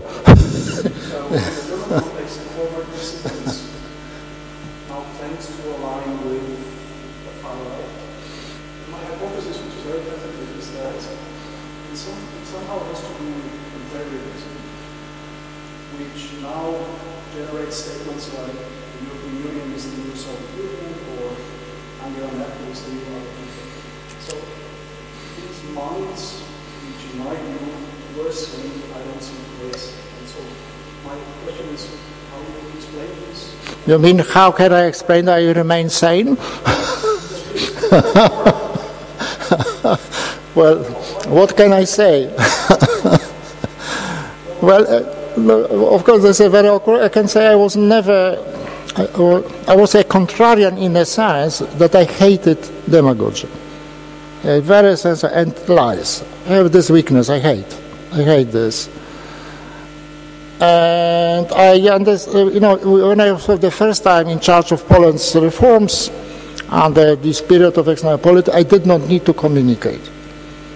because the best strategy was to be fast. Later, when I was the second time in the same position of Deputy Prime Minister of Finance between 1997 and 2000, there was normal politics. So I have to learn communication.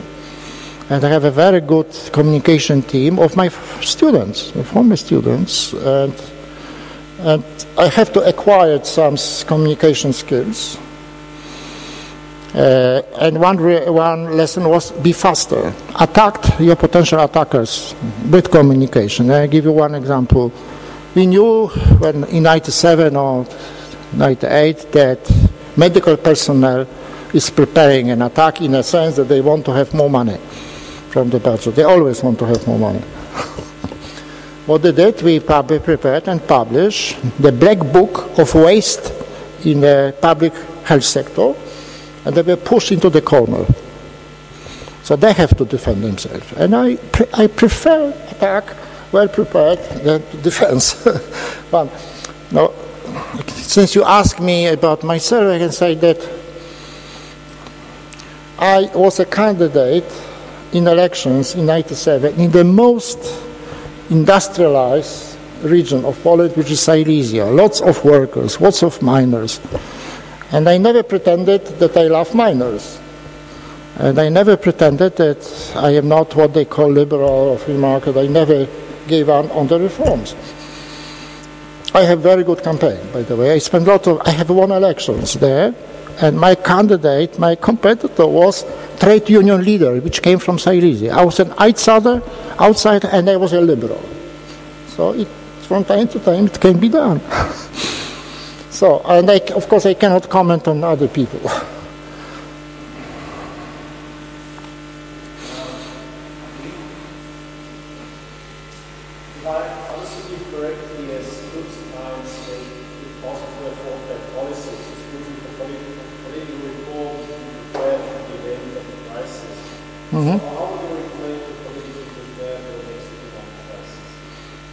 This depends on the country, but there are usually conventional measures. Look at your debt ahead of the crisis.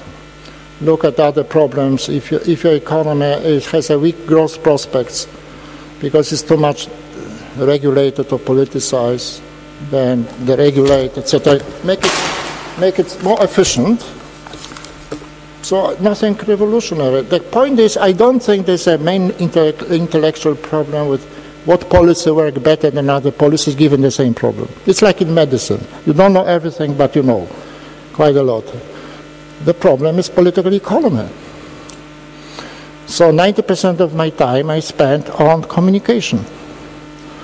I have to know what works, what doesn't work, but given the amount of research, it's not very difficult, but then communicate and how to attack the attackers. So I tweet at least 3 times a day. And I am very proud that I have 300,000 followers in Poland and on 90,000 on Facebook. So I became addicted. So I'm going to send a photo from here to Poland.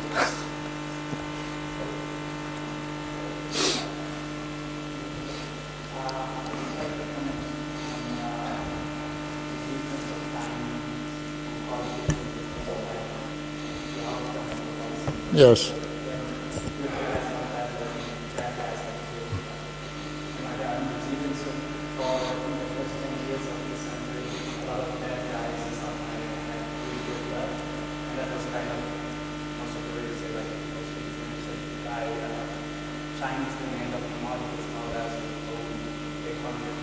Mm-hmm.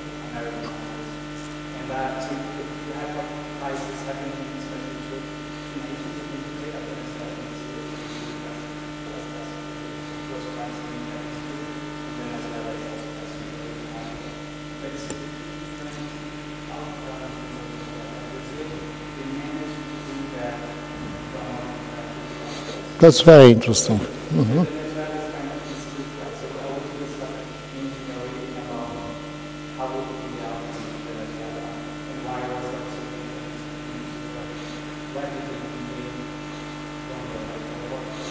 I think this started with Chavez. And this romantic notion of his slogans. The Bolivarian, etc., etc. At the beginning, he has lots of money to distribute, such populist charm and plus money. Then he gradually entrenched himself in power, and even more Maduro. I must confess that I could not understand his charm on TV. I was in Venezuela, invited by the opposition some years ago, under Chavez, and he was on TV for 5 hours, teaching doctors how to cure the patients. And they were not laughing. They said, yes, yes, yes, yes. He was, I think, from the very beginning, determined to abolish democracy. And he was helped by Cubans. Cubans are very good in suppressing dissent, great expertise in secret police, including killing dissidents that they did in Cuba. So he was cynically entrenching himself by capturing the tools of intimidation. And then you see there's a great economic catastrophe, massive migration, and the regime still holds. I think the only country which can finish with this is the United States. I am referring to a recent article in the Wall Street Journal, which tells that for Venezuela to be able to transport its heavy oil, they need some light oil from the United States. Diluent, they call it. So if the United States stopped, Venezuela would be economically finished. Perhaps President Trump should tweet it.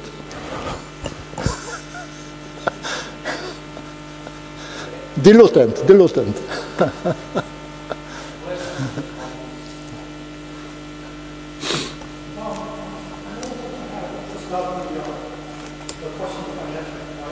Yes.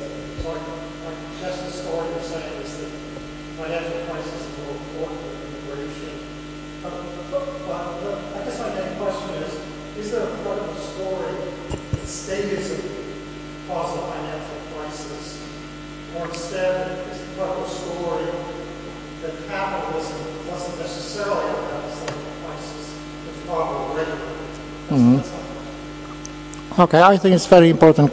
The conventional macroeconomics tells you that it's the fault of the markets. They are by very nature very capricious, especially financial markets, and they need the enlightened hand of regulators, etc.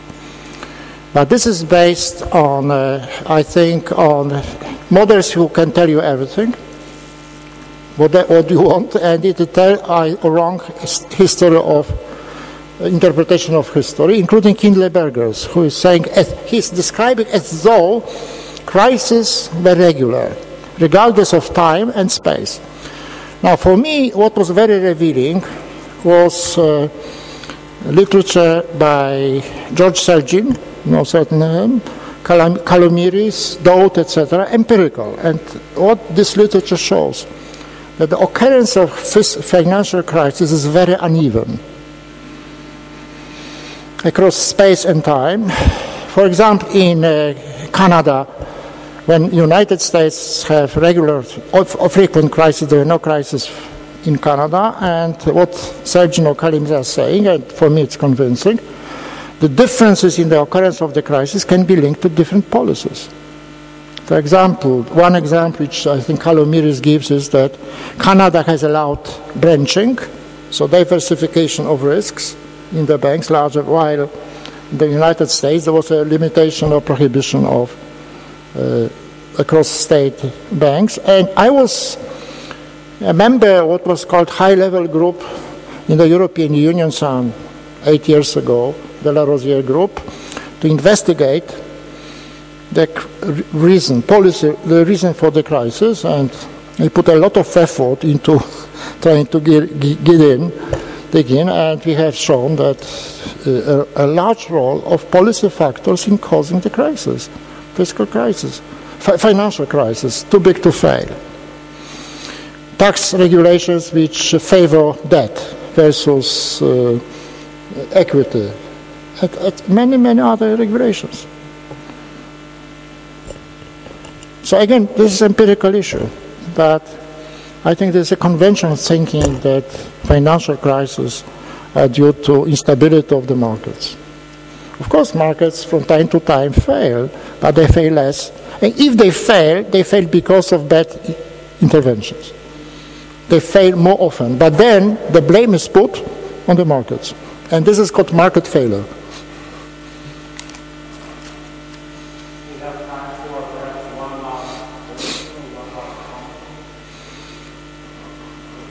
Yes.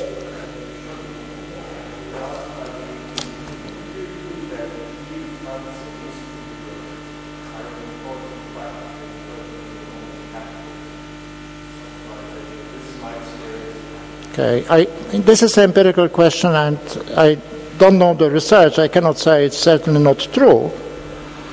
It may be true, but I would guess the differences in corruption, etc., are mostly due to other factors than European funds. But I would add one remark. What is the country? European funds are extremely popular in the recipient countries. And there's a political competition among domestic politicians who extracts more money from Brussels. And many people believe that without European funds there will be no growth, which is a fallacy. There are two kinds of investigation of the link between European funds and economic growth. The first group is financed by European Commission and shows a very strong link. The second is independent and shows that net effect would be close to zero. A little more than zero, depends, etc. And it appears that the models which are used by European Commission funded investigation cannot show small effect, small positive effect. But if you, for political reason, if you say we should give up because it does not matter, you would be very unpopular. So I am not saying that, popularly speaking.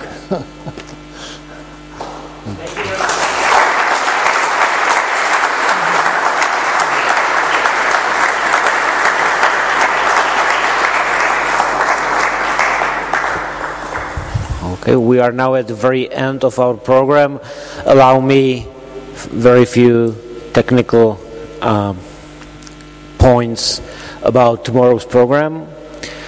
As you know, we have almost 40 papers, 3 parallel sessions during the whole day, in classrooms here on the first balcony, and one on the second balcony. It will be everything labeled properly tomorrow in the morning. We are starting at 9 o'clock. There is PowerPoint or computers and beamers in each room.